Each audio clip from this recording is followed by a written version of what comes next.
मेरा छोड़ो नैंडी, तुम बताओ तुम ठीक हो ना? मुझे पता चला कल प्रोटेस्ट में जो हुआ, तुम मिसिंग हो गई थी। फिर नंदिता उसे सब कुछ एक्सप्लेन करने लगी थी। वहीं देवेन ने उस लड़के को ऊपर से नीचे तक देखा और टोनी से पूछा, ये आइटम कौन है?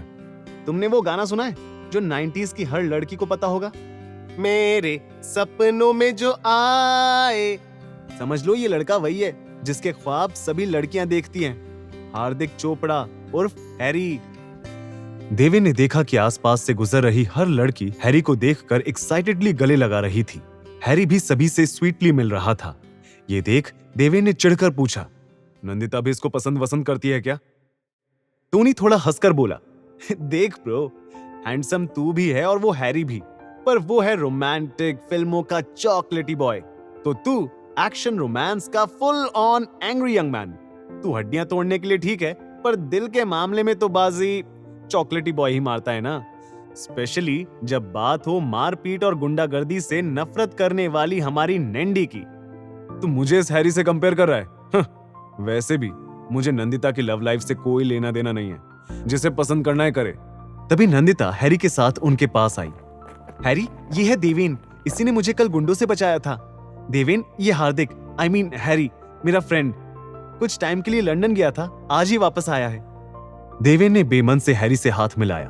फिर वो नंदिता से कुछ कहने वाला था, पर तभी हैरी बोला, oh shit, how can I forget about this?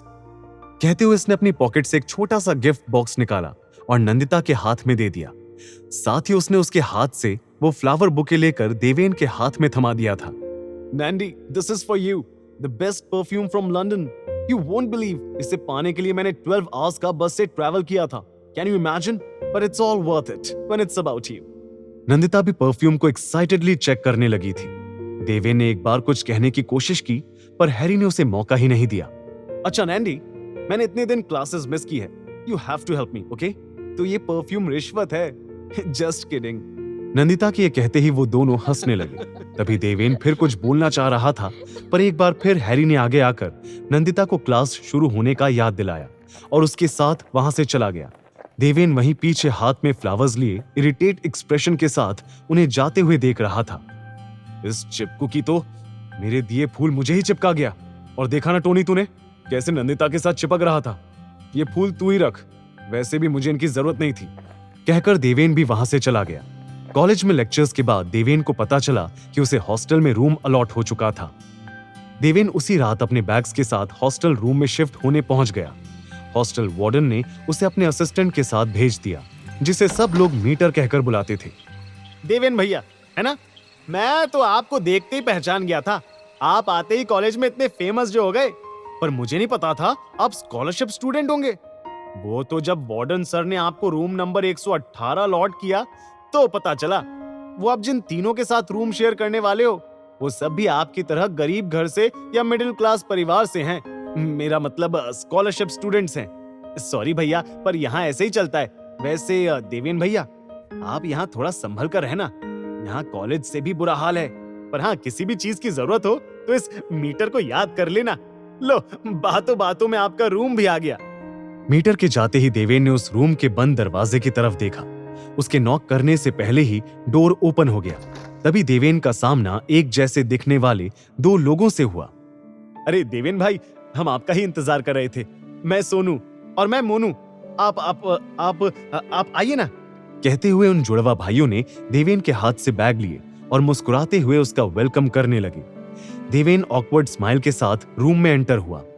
Room के दोनों साइड दो दो बेड के साथ 2 कबर्ड रखे गए थे। विंडो के पास एक स्टडी टेबल था, जहां एक लड़का चुपचाप पढ़ाई कर रहा था। अबे मयंक, कितना पढ़ेगा, देखना कौन आया है, मोनू बोला। और फिर उसने देवेन का सामान लेफ्ट हैंड साइड के कॉर्नर बेड पर रखकर कहा, देवेन भाई, ये वाला बेड आपका। हमने सब साफ कर दिया है। आपके सामान के लिए अलमारी में जगह भी खाली कर दी है। वैसे आप तो कॉलेज में आते ही छा गए भाई। क्या पीटा आपने उस रॉकी को, हमने देखा था, है ना सोनू? देवेन को अब पता चला था कि क्यों उसकी इतनी आव भगत हो रही थी। उसने उन्हें इग्नोर किया और सोने की कोशिश करने लगा। रात के करीब 2 बजे होंगे जब उसकी नींद खुली और वो कमरे से बाहर वॉशरूम यूज करने गया। हर फ्लोर पर एक कॉमन वॉशरूम बनाया गया था। देवेन वॉशरूम में एंटर होने ही लगा था कि तभी एक लड़के से टकरा गया। वो लड़का मयंक था, उसका रूममेट। आई एम सॉरी, वो मैंने ध्यान नहीं दिया, मयंक ने नजर चुराते हुए कहा। देवेन ने उसकी लाल आंखें और कांपते हुए हाथों को नोटिस कर लिया था। ये देख वो टेंस्ड होकर बोला, तुम ठीक हो ना? दूर रहो मुझसे, मैं ठीक हूं। कहते हुए मयंक वहां से चला गया, पर हड़बड़ाहट में उसकी जेब से जमीन पर एक ब्राउन पैकेट गिर गया था। देवेन ने माथे पर शिकन के साथ पैकेट उठाया।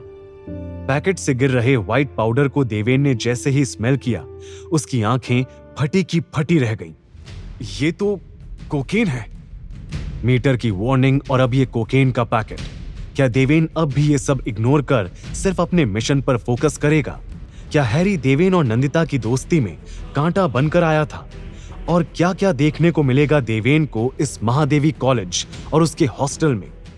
आगे की कहानी जानने के लिए देखिए अगला एपिसोड सिर्फ पॉकेट एफएम के यूट्यूब चैनल पर, और हीरोगिरी के सारे एपिसोड्स को सुनने के लिए डिस्क्रिप्शन में दी लिंक से डाउनलोड करें पॉकेट एफएम ऐप।